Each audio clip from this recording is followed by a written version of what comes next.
yesterday, as part of the show that we're doing, I promised I wouldn't give her a hard time. Erin, where are you? There you are. Erin and her husband Andrew, we went out on the Tammy Jane with John and Marley, pulled in 200 pounds of shrimp, and then cooked it for the show. It wasn't set up. There were no stunt shrimp involved. It was actually real shrimp. At least that's what they told me.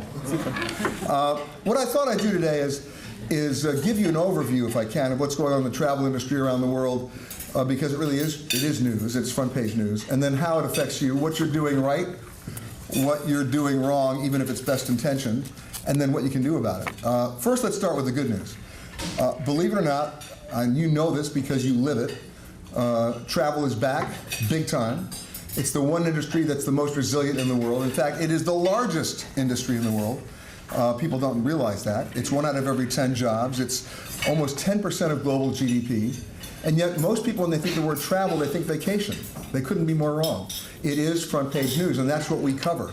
The airlines, for the first time since the Wright brothers, are actually making a profit. And that's not funny, that's true. I mean, imagine this, American Airlines, well, actually all three of them just had their best quarter in history. American Airlines had their best second quarter in history. In fact, they even gave out a dividend to their stockholders. Airlines are flying at 86% load factors, which means they're effectively full. They are dividing out territory the way the mafia used to do it with their 5 families, right? You do drugs, I do prostitution, you do numbers, and no one steps in anybody else's territory. They're no longer fighting for traffic they never wanted in the first place. And for areas that are so totally dependent on airlift, they're in trouble because the airlines are not coming to where you think they are anymore. They've given up on that. If you ask the mayors of Memphis, Cincinnati, Cleveland, Ontario, California, Milwaukee, Kansas City, I can go on, how they're doing with airlines and their airports, they're dying.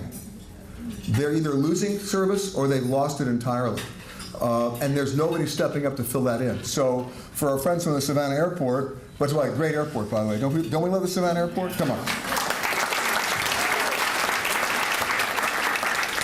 It's nice to see you're getting some service. However, don't count on it, because the airlines are going to reapply or reallocate their aircraft where they think they can make more money per seat. So think about this. Every time there's an economic downturn, where do the airlines pull out of? Las Vegas, Hawaii, and Orlando. Now those planes are already full. But why are they pulling out? Because they can get better yield per seat going somewhere else. And in the old days, by the way, the old days was 3 weeks ago, in the old days, if an airline pulled out, communities such as Hilton Head or Savannah would come running to Southwest Airlines and beg them to fly there. Southwest would then come in, airfares would drop 43%, and life would go on and everybody would be happy. Anybody want to tell me how many new routes Southwest Airlines added last year? Take a guess. Who said 0? You're wrong, it was minus 16. Minus 16. Because they did a little research and realized that they had such a powerful brand, they own 25% of the markets they didn't have to go to, because people were driving to them just to get there. Here's another little news bulletin. What's the fastest growing form of transportation in America right now? Take a guess. Bicycle. Who said that? Absolutely incorrect. Anybody else want to guess? I'm going to tell you what it is. You won't believe me. Intercity buses. Now, we all know about Greyhound and Megabus and Bolt Bus, right? And some people on the East Coast might remember buses like Peter Pan and the crazy Chinese bus that sometimes runs and sometimes doesn't. How many intercity bus lines do you think there are in the United States right now? I just gave you 5. Take a guess. No prizes will be awarded. Take a guess. How many? 50. A little low. 3,200. That's right. 3,200 intercity bus lines that will get you between Chicago and Kansas City and between Milwaukee and St. Louis. And they're making money. And they become an economically viable alternative. The other day, I wanted to go from New York to Washington on the shuttle, on Delta. What was the round trip airfare? Now, by the way, I'll give you a hint. It's a 38-minute flight, assuming LaGuardia is open. Okay? It's only airtime of 38 minutes. How much is the round trip airfare? $809. Now, if I wanted to take Amtrak on the supposedly high-speed Acela, right? I say supposedly high-speed because the Amtrak train that runs on Acela actually gets up to 86 miles an hour for 29 miles. If it went 86 miles an hour for the 30th mile, it would derail.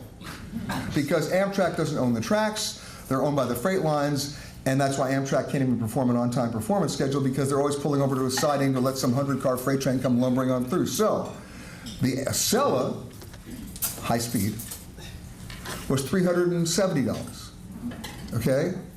Their regional service, which I highly recommend, because it only gets to Washington, D.C. 20 minutes after the high-speed service, right, was $154. The bus, $40. So you have a 40 to 1, or excuse me, 20 to 1 price differential. And for an overwhelming majority of the American public, it's a no-brainer. They're taking the bus. We're actually devolving into a two-class system in this country. It goes back to the days of the jet age. Those who can afford to fly and those who just can't. It's not about first class and coach. It's those who can afford to fly and those who can't. We'll come back to talk about that a little later because that impacts you in a big way. The frequent flyer programs, how many people here are members? I'm shocked. Okay. How many people here have been successful in redeeming your miles? I'm not talking about going to Des Moines on a Wednesday at 3 in the morning. I'm talking about, okay, well then, we'll meet after the show because I would call the Guinness Book for you. The airlines have no incentive to reward mileage anymore because they're not competitive anymore. The reason why airlines started the programs back in 1981 was to reward you for your loyalty. If there are only 3 major airlines in this country, you can put Southwest Airlines in there and make it 4, they don't have to worry about loyalty. They own you anyway at 86% load factors. The problem is they can't get rid of the programs. Why? Because we're all addicts. We're all junkies. We all like to tell everybody how many miles we have, even when we can't use them. There are only about 5 people in the world who have more miles than I do. Seriously. Okay? I travel 420,000 real miles a year.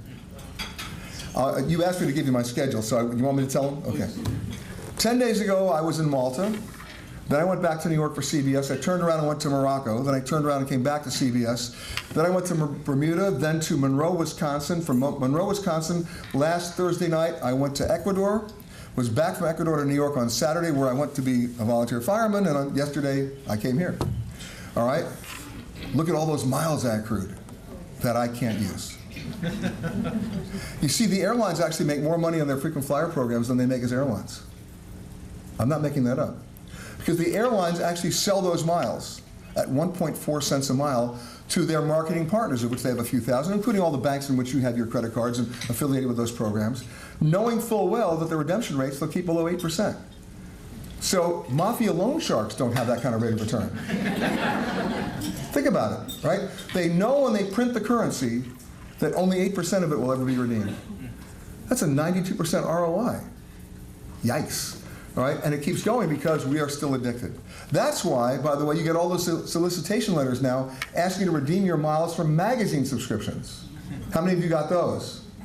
Yeah. How many of you were stupid enough to do it? You actually raised your hand to that question? Oh my God, okay. Well, let's do the math. If 54% of all miles are earned on the ground with those credit cards, that means for a 25,000 mile award that you might actually get, if they assume that they would even redeem it, you spent $14,000 for that ticket, which might only sell for $300, right? So now let's talk about your magazine subscription. Do you remember which one you got? I had some miles expiring, so I got a Don't give me excuses. You redeemed it for that subscription, right? You remember the name of the magazine? I had about 5. It's getting worse. Let's assume you spent 5,000 miles or 8,000 miles for a subscription. About right? Trust me, that's what you did. If 54% of all airline miles are earned on the ground, you spent the equivalent of $4,000 for your Reader's Digest. Congratulations. Read that magazine thoroughly now.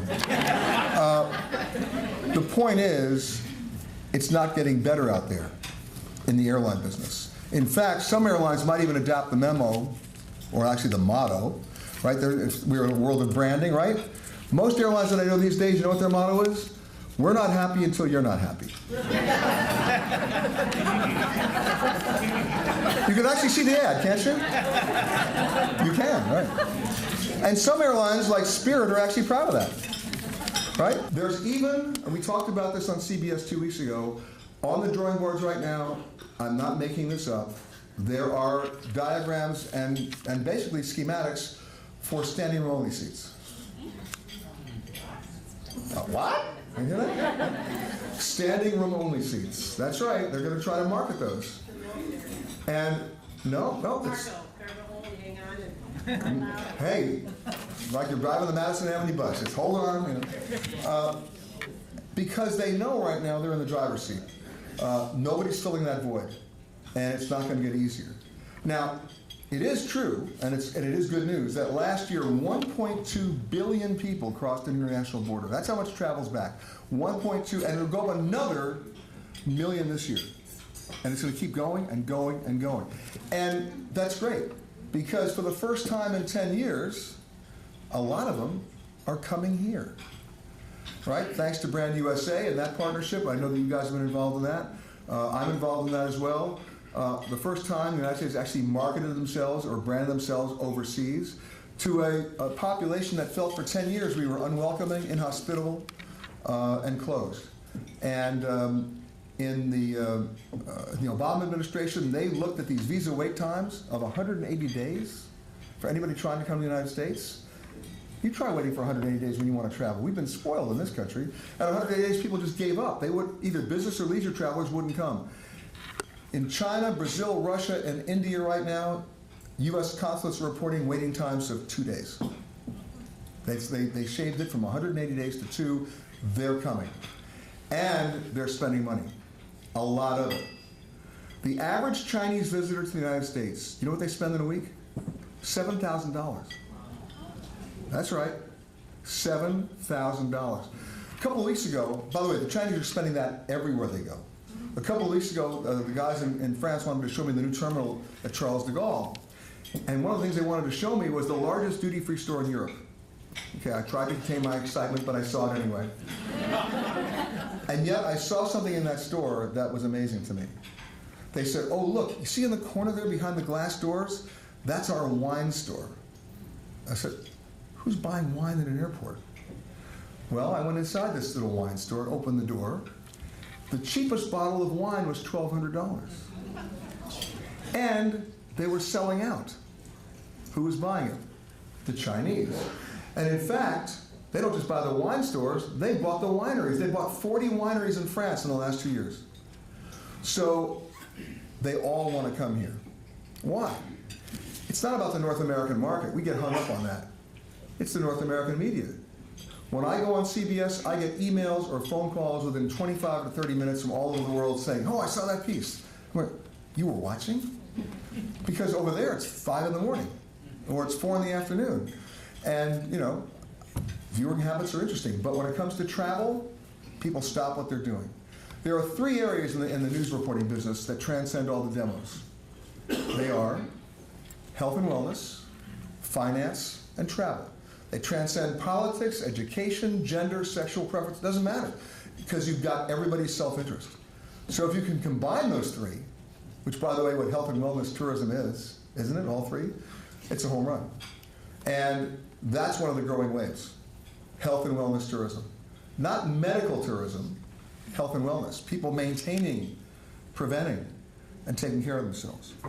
Now, this is one of the ways.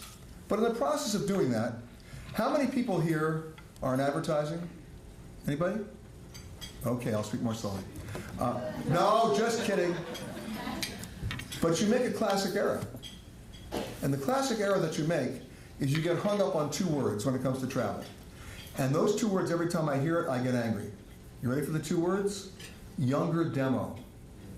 How many people have heard that word like 500 times in the last year? Younger demo. And the other 2 words I love, focus group. You combine the 2, it's like toxicity beyond belief. The reason why I say that is, we all get hung up on younger demo. We all chase the younger demo. The younger demo's already left the room. They've already left the room. Why chase them? Not only that, most of them are sitting home with a Budweiser hoping that a Heineken's might show up. It doesn't. They're not spending the money that you think they are. Unless they're in Las Vegas doing bottle service, and then I don't know where that money's coming from. But other than that, They're not spending the money at your hotel, and they're not spending the money at your hotel, and they're not buying they're not buying the BMWs. And yet, we're all hung up on younger demo. It's not the answer. The answer is not about the demo, and it's not about the destination. Everybody talks about a DMO. No, change it. An EMO, an experience marketing organization, not a destination marketing organization. Why is that? I know where Hilton Head is. You might know where it is, but the bulk of the American public is the most geographically ignorant people on the planet. Right? It's like the couple. Where'd you go on your vacation to Aruba? Where's that? I don't know. We flew. And you know those people. I know you do. I'm not saying you are those people. I just say you know those people. So why try to create a situation in which they don't care where you are because they don't know where you are and they've never taken the time to find out where you are? It's about the experience. It's not about the destination. And if you can change it from a DMO to an EMO, you're halfway home. It's true. But then there's something else. In this viral world that we live in, everybody gets updated very quickly, whether it's good, bad, or ugly. You mentioned one of my books called Don't Go There. When I came up with that idea, my publisher said, we're not going to print it. My manager and agent said, you nuts? My own staff said, why would you do that? I said, why wouldn't I do that? And I went to the publisher and I said, here's the deal I'm going to make with you. Don't give me an advance. And I'd already done 12 books with them. I said, don't give me an advance. I will just take X number of dollars from the first sale. And one more thing. When it goes on the New York Times bestseller list, you owe me Y. And they laughed at me. They said, we'll make that deal. 3 weeks after it came out, it went on the New York Times bestseller list. Why? What was the name of the book? Don't Go There. What was the subtitle? It was my guide to the must-miss places in the world, the places that actually suck. Don't you guys want to know what sucks? We live in a brochure mentality where every word ends in ST, right? Best, greatest, most, loveliest. Stop, right? Not only that, we become too dependent on the internet when there's no vetting. None whatsoever. On my show last year, The Travel Detective, which is on public television, we went out, we did this intentionally. We went out and wrote 20 of the most pathetically crappy reviews, not crappy, over the top, hyperbolic reviews of 20 different places, every word ending in ST. We used the word pamper, paradise, luxury, all that crap, right? Of places we've never stayed. And we sent it into TripAdvisor. They ran every one of them. And we went there on the air and talked about it. And where's the vetting, right? I've seen some general managers, hopefully excluding present company, I've seen some general managers that put cards on their front desk saying, if you write a favorable review, we'll give you a free dinner. Tell me where the credibility is there. It's not. So I thought it was important to let people know what sucked. And on my weekly show now, we have a segment every week. It's not the whole show, but it's a segment of the show every week called Don't Go There. Now, in fairness, if we say the place sucks, and it gets cleaned up, and they get their act together, we're the first ones to go on the air and say, hey, you can go there now. But the real word is, it's not my job to promote travel. It's my job to present information. And I remember when we did the book, I was then banned in about 16 different cities for about 15 minutes. But I'll give you an example. Can anybody here tell me the state in America that has 126 polluted rivers and lakes? It's not South Carolina. That's the first question. Everyone always says New Jersey because they think that's going to be the answer for everything. No. Which one? No. No. You're not going to get it. Vermont. So when I put that in the book, I was on the air one day and they ambushed me on a two-way. We were on the satellite with the governor of Vermont. And he basically said, why would you say something? That's not your job. I said, well, last time I looked, Governor, I wasn't applying for the job of Minister of Tourism of Vermont. I said, if you tell me I'm wrong, I'll correct it. Am I wrong? He said, that's not your job. You're not supposed to say that. I said, tell me I'm wrong.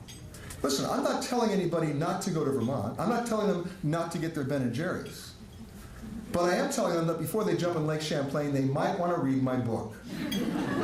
And he said, well, I don't like your sentiment. And I said, well, Governor, with all due respect, I don't like your sentiment.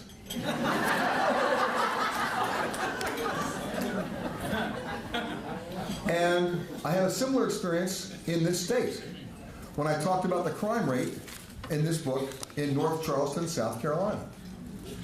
And the mayor and the police chief held a press conference, called me a jerk, banned me from South Carolina, or from North Charleston, and then went on the air with me. Once again, I was ambushed. And they insisted that they had no problem there, and to prove it, they were going to invite me any night of the week on their Citizens Patrol Against Crime.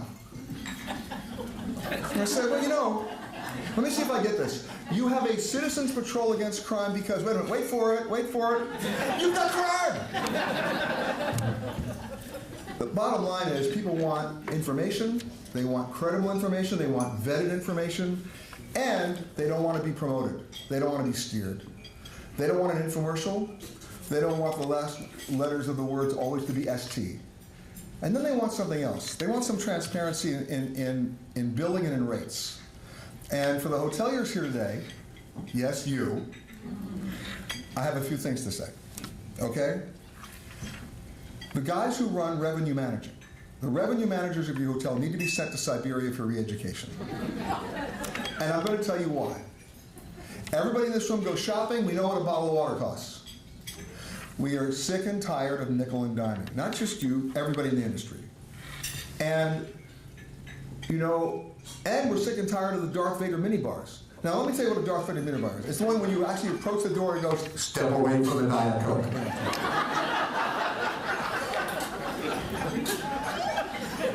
Who's laughing at this table? Are you laughing at it? You are, aren't you? Okay, good. Let me give you an example of how you can turn things around. Because the audience is smart. They know what it costs. And they don't want to be beaten up by it. Right? There's a hotel in London. It's called the Athenaeum. They wanted to, remember, it's not what it costs, it's what it's worth. It's how you perceive and then embrace value. They wanted to increase their room rate by $30 a night. And all their sales and marketing guys said, oh no, you won't be competitive. And they said, we don't want to be competitive on rate. We want to be competitive on value. So they figured, okay, what's the biggest negative touch point in this hotel? It was the minibar.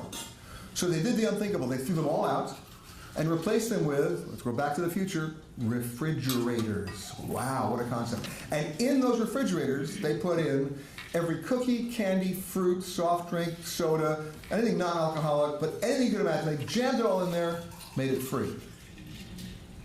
Occupancy went up 17%. And nobody bitched about the rate. Think about that. When you were coming into London, you were visualizing that chocolate chip cookie. You were dreaming about it. And you knew that you didn't have to go to your wallet to open that door to get it. Even though the reality is you were paying for it. People are sick and tired of going to their wallets. Or they're sick and tired of not having full disclosure. I was checking into a hotel. We talked about this on CBS not too long ago. I'll tell you the name of the hotel. It was The Point in Arizona. And I don't believe in check bags. I believe there are two kinds of airline bags, carry-on and lost. We understand this. Okay. And the only day, as Charlie knows, that I don't FedEx my bags was yesterday because FedEx doesn't work on Sunday. I actually had to check bags yesterday. But what are we doing after this today? We're going to FedEx, aren't we? Okay. So, we are. So, I checked into the hotel at 10 o'clock at night, actually 11 o'clock at night, just with two carry-on bags. I was there to give a speech to this is so perfectly ironic. I was there to give a speech to the innkeepers of America. Right? 400 people who own hotels. The next morning at 8:30. So I check in at 11 o'clock at night. I give them my credit card. I saw the bellman there. His name is Manny. He's going to come into play later. But I didn't need him because I had my two little carry-on bags. I go to my room. The next morning, there's the bill under my door. There's the bill for the room, the occupancy tax, the sales tax, the let me build your sports stadium tax, all those things on there. And you know exactly what I mean. Yeah. But I expected that. Thank you for that. Name the stadium after me, honest. But there was something else on that bill. A $10 charge, mandatory tip to bellman. Well, it was 6:30 in the morning. Manny was still working.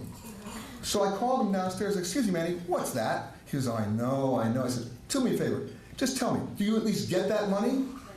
No. So I said, Manny, what are you doing at 8:30 this morning?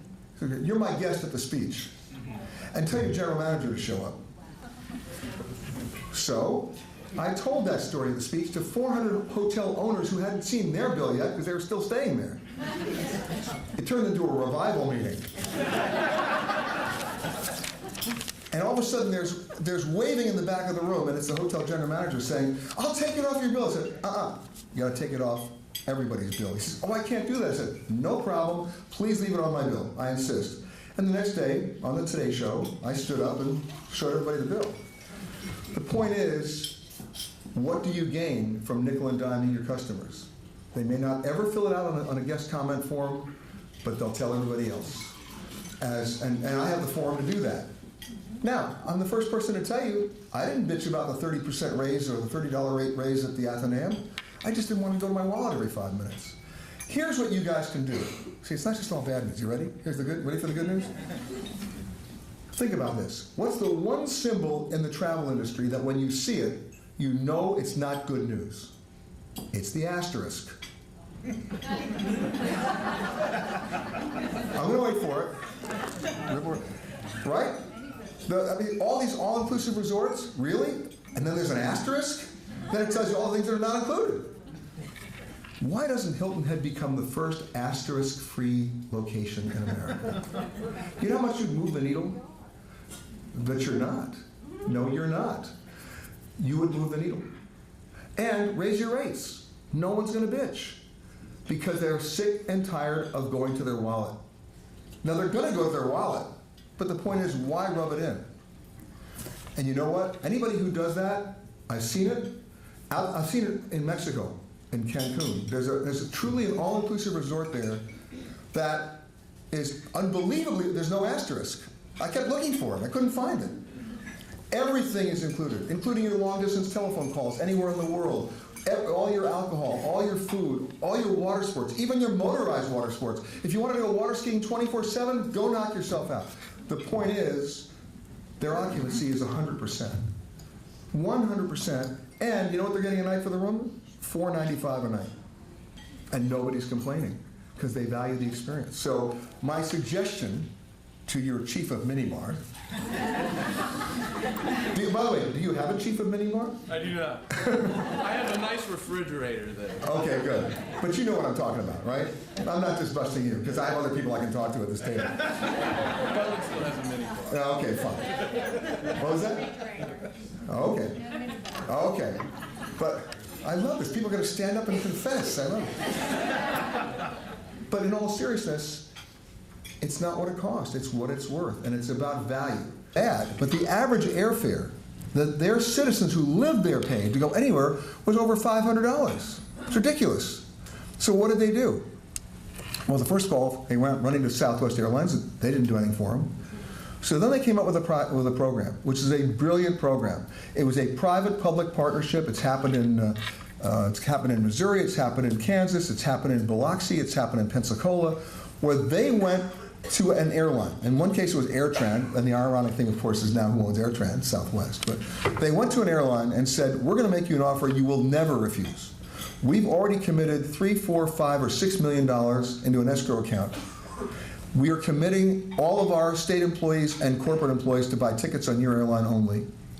And we guarantee you, if you fly here, you'll be 66% full at every time. And if you ever drop below 66%, you can make up the difference from that escrow account money. The airlines took about 16 seconds to research this and said, we're flying there, because they couldn't lose. Here's the question. How many times have they had to go into the escrow account? Never. And that's where these people have been able to control their own airlift, which is what you need to do. Right now, it's nice that JetBlue is coming in, and it's nice that you're getting that service, but you can't depend on it. I'm sorry, you can't.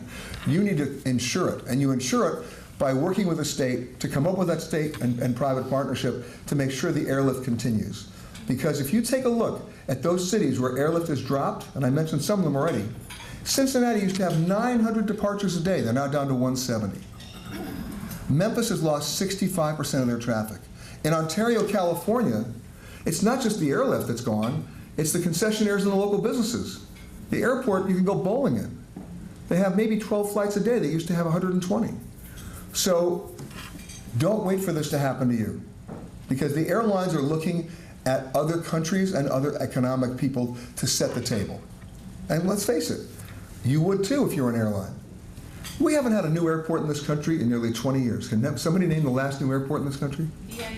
Denver, exactly, 1995. Last year, China opened 20 airports larger than DIA. They're starting to fly. They're starting to buy. So that's where, when you see airlines announcing new service to China, what they're really announcing is new service from China, not to. You'll have difficulty getting on those planes because the plane you want to take is actually the return flight for the Chinese. And that's where the money is. But how do you become competitive? You have to control your airlift in this country or start another bus company. It'd be 3,201 because that's where the money is going right now.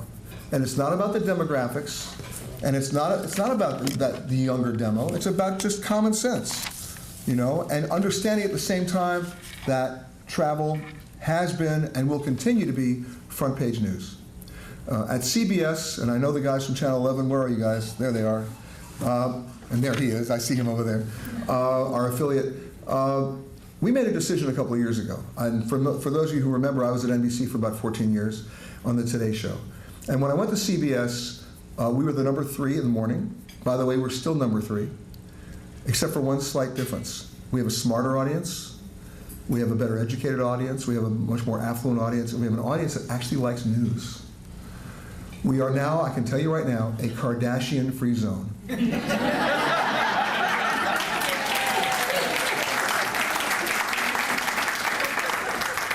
Because at 7 o'clock in the morning, if you're going to be nice enough to invite me into your bedroom, I've got 3.5 minutes to tell you something that hopefully is relevant to your life that day. And nothing about Lindsay Lohan, Charlie Sheen, or Kim Kardashian is going to make a big difference in your life. It won't. About the only time we would ever report something is if, God forbid, the Kardashians flew a 747 into a building, okay? That would be news. Everything else is irrelevant. We know that we've got 2 hours in the morning to tell you something that hopefully is relevant to you. And the numbers are now showing it with Charlie and Gail and Nora. And one of the things that they've allowed me to do, it's not enough for me to come up here and tell you that travel is news. They get it. They know that travel is news. And they know about the impact that it has on everybody. Take a look at what's going on anywhere in the world right now. How many different foreign conflicts there are, right? The 4th largest city in Jordan is Syrian refugees, right? What does Jordan manufacture that the world consumes in volume? Nothing other than travel and tourism. Other than high tech, Netanyahu. What does Israel produce that the world consumes in volume other than travel and tourism? And I can go on and on. There are 93 countries out there that depend entirely on travel and tourism. If they didn't have it, they'd have to fold the tent. So that's who you are in competition with, but not necessarily just in competition because you want them to come here as well. And that's where Brand USA comes in. So for the first time in memory, you have somebody marketing you outside the borders, and that's really important. But at the same time, never forget that travel is news, and if you can, remember it's value, not cost. And when you do that, you win because none of you make any money if I just show up once. You want me to come back, right? And by the way, I caught so much shrimp yesterday that I think they still have some, don't they? Yeah, okay, fine. I guess I have to come back. Hey, anybody have any questions? Funny you should ask that. They picked up the phone and they called me and they said, we're very unhappy with what you wrote. I said, with what you broadcast. I said, well, you should be. I get that, but it's not incorrect. It's exactly what we did. And they said, well, you know, and this is how things change these days. I said, well, you know, we were thinking of advertising on your show, but now we decided not to. I said, I'm going to help you out here. You can advertise on my show. In fact, not only that, you're out for 3 years just for bringing that up. Don't you dare ever try to leverage that. If I'm wrong, we can have a discussion. But if you just didn't like what I said and you want to play that kind of crap, we're done. So you won't look for any TripAdvisor ads on my show. What? What's wrong with that? Remember, travel is news. It's not promotion. I'm not an advertorial. Right? By the way, we talked about these I'll get to your question in a sec. We talked about the royal tours that I do. Let me explain what we do. I go to individual heads of state, and I get them to give me 5 or 6 days of their schedule unencumbered. I actually get it. We show up with a crew of 40, 8 helicopters, dive teams, motorcycle teams, mountain rappelling teams, camel and horse teams where necessary, And for the next 6 days, that head of state, king, prime minister, president, premier, is my tour guide to the country for a 1-hour special on public television. They have no right of editorial review. They have no approval rights. They have nothing. The first time they see the show is when it airs on the air. And that's the way it should be. And if we did anything else, it would be a really bad advertorial, wouldn't it? How many people have seen bad advertorials? Come on, everybody's hand has to go. You got a question in the back. If they can figure out tax and liability, get ready for the revolution. As I'm standing here today, there are 50,000 people who booked room nights tonight on Uber just in the US, and it's growing exponentially. In fact, the other day, to give you an idea how crazy it is, I was in New York at about 5 o'clock in the afternoon, which is like the most impossible time to get a taxi. And I was saying to a friend of mine, can't get a cab. He says, we'll do an Uber. So he gets on his smartphone, hits Uber. You know who shows up? A yellow cab. Even they're doing it. So, because it's about revenue. So if you are a limo service owner or a cab fleet owner, you have a challenge. Because there's additional streams of revenue that may not involve you anymore.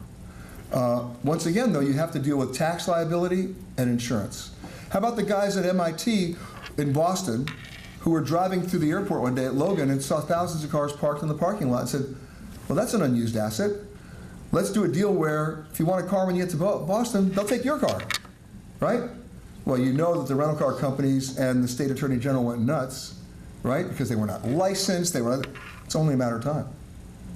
It's only a matter of time because it makes a lot of sense. That's the one thing where the younger demo is teaching us a lesson. Anybody here run a car dealership? Okay. They're not buying cars. The younger demo is not buying cars anymore. They're doing Zipcar. They're only using them as they need them. They're sharing them. So if you are General Motors, Ford, or Chrysler, you got a problem. Who are you going to market to? And yet your ad agency is telling you younger demo. What a lost leader that's going to be. So the answer is it's coming. Now the question is, how fast can you embrace it and make money for yourselves in the process? And the answer is you can. Because in a world of specialization, it's not just crashing on somebody's couch anymore. If you go on Uber, you're seeing castles and villas and resorts. I mean, it's a different deal now. So they learned how to specialize their product very quickly, or at least the choices. Yes, lines online. Look around the room. Okay, you're all losers. Want to know why? I'm going to tell you. Only 48% of all available inventory is online. It's only the inventory they want to make available online. It's not their total inventory. You haven't had a conversation. I'll give you an example. I had to get one of my engineers from LA to New York on a Friday. We found out about this on a Thursday. And it was a one-way ticket. So you know already it's a suicidal reservation, right? He's not booking 3 weeks in advance. He's not staying over a Saturday night. His middle name isn't Murray. He doesn't have a snowmobile. He qualifies for nothing. And my trusty staff, all under the age of 35, right? By the way, if they were sitting where you are right now, they'd text me. You know. They said, oh, we'll book it online. I said, okay, you go book it online, but don't pay for it. I'm going to teach you a lesson. So they booked it online, and they came back with the answer. They found American Airlines Flight 34, leaves LA at 8 o'clock in the morning, gets to New York at 4:30 in the afternoon, one-way ticket, $809, okay? That's what it was. Ironically, about the same fare as the Delta shuttle there. But that was round trip. This is one way, $809, which I expected, right?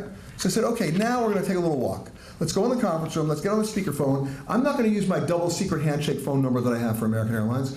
We're just going to call the schlepper number, right? The 800 schlepper, right? We all know that number.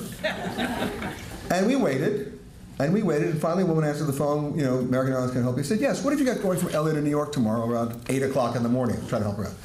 She said, oh, we have flight 34. I said, great, and it's a one-way ticket. How much is that? She said, $809. So my staff started to laugh. I said, wait. So I said, tell me something. Do you have a positioning flight tomorrow morning? I'll explain to her. And she goes, hold on a second. She goes, as a matter of fact, we do. I said, what time is that flight? She said, 6:45. So it's an hour and 15 minutes earlier than the 8 o'clock flight? Yes. Is it nonstop? Yes. Is it LA to JFK? Yes. Is it a 767? Yes. How much is that flight? $109. What? But wait, this is how my staff reacted. And think how we've been trained badly by the airlines.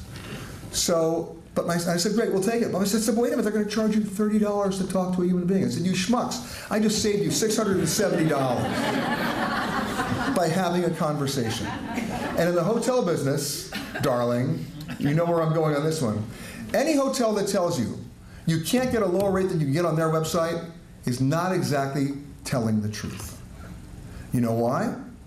Because if I pick up the phone and call the hotel and not ask for reservations and not get rerouted to the 800 number, but talk to the MOD or the director of sales, and the Schmidlap family just had a cancellation of their wedding, and you've got 60 rooms, guess what? I'm getting a deal! Because I'm also having a conversation. And so one of the things that we've lost sight of in this country is the art of the conversation. We don't speak to anybody anymore. We don't learn anything. And if you're disenfranchising yourself from 52% of the available inventory, who loses? You do. That's why I called you losers for that one. Now, by the way, I'm not telling you not to research your fares online, but if you do, there's another problem. And I reported on this for CBS a couple of weeks ago. I went online to try to find a fare from New York to Los Angeles, round trip. And I found one for $450. By the way, I was doing this at 2 o'clock in the morning online. Well, we always do it. Why do we like to go online? We can do it in our bathrobes at 2 in the morning. We don't have to talk to anybody. We don't have to have a conversation. So it comes back at $450. So I don't think about it. An hour later, I go back online to get that fare. It's $520. So how many people at 2 o'clock in the morning were looking for that fare? Well, the airlines could argue that New York to LA is a very popular route, and it is the law of supply and demand. I'll give them the benefit of the doubt. So you know what I did just to prove I was right? I went online the next night at 2 o'clock in the morning to book a flight 5 months later on a Wednesday from New York to Des Moines, Iowa at 11 o'clock in the morning on a Wednesday. Right? Got it for $250. An hour later, it was $320. Now, no one can make the argument that there were 40,000 people between the hours of 2 and 3 in the morning trying to book a flight to Des Moines 4 months later. So I went on CBS and said, I can't scientifically prove this, but here's my advice. If you want to research a fare online, then you want to go back and buy it, use somebody else's computer. Because it's cookies. And people don't do that. So that's not a conversation, that's common sense now. But even if you do research the fare online, you do yourself a disservice if you don't pick up the phone and have that conversation. And in the hotel business, you want to establish a relationship. You want to get to know the people there, because you may want to come back, and they may want you to come back.